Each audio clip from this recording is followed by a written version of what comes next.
Today's episode is brought to you by Bush's Fresh Food Market. Calling all foodies, Bush's is hiring. Are you passionate about food, looking for growth, development, and excellent wages? Come grow with Bush's and apply online at bushes.com/join our team.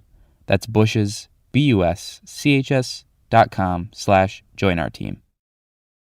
From the Detroit Free Press, I'm Emma Stein with today's Free Press Voice Briefing. It's Monday, July 4th, 2022. A federal jury has convicted Anthony Williams, a Southgate man, of storming the Capitol during the January 6th insurrection.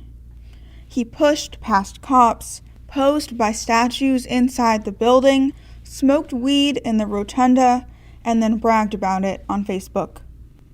In a social media post obtained by the FBI, Williams said, quote, "Was the proudest day of my life, LOL.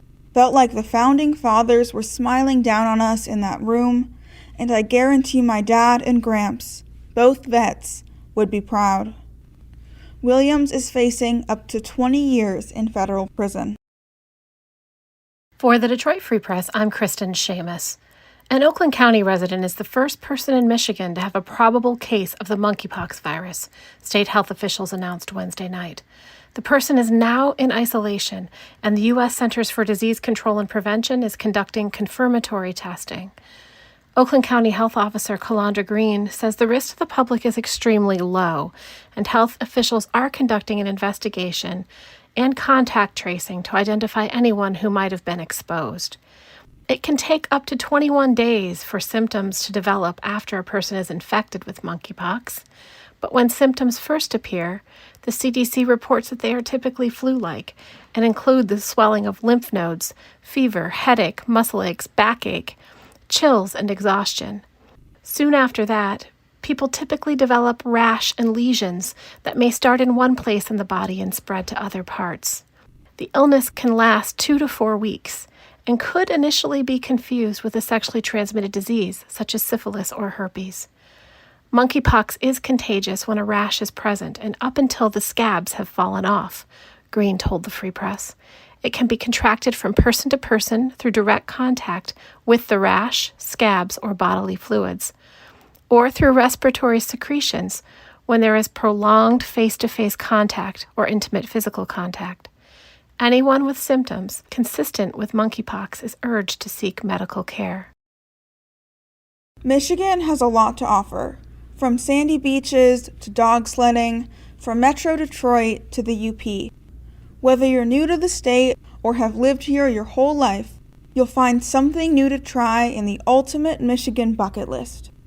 To make the list, the Free Press tapped expertise from every corner of the newsroom, dipping into the knowledge of employees who have scoured Michigan for decades.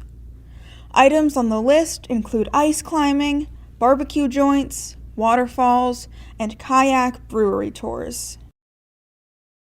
This is Mason Young with the Detroit Free Press. I recently talked to Detroit Tigers legend Willie Horton about his new autobiography.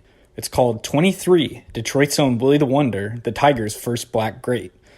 Willie covers a lot of ground in 22 chapters. He writes about growing up in the Jeffries Projects, winning the 1968 World Series with the Tigers, becoming an advocate for racial justice, and managing in Venezuela towards the end of his playing career. Some of the highlights of our conversation included Willie's peacemaking efforts in the 1967 Detroit riots, his fight for equality in the Tigers lineup, and the need for more black MLB managers that prevails in the game today. Willie also opened up on his friendships with Jake Wood, Gates Brown, Billy Martin, and Al Kaline, among other people who had a direct impact on his life. This is the 4th book Willie has produced. It's co-written by Kevin Allen, published by Triumph Books, and it goes on sale July 12th. For more stories from the Detroit Free Press, be sure to check out freep.com. That's FREEP.com. I'll see you tomorrow.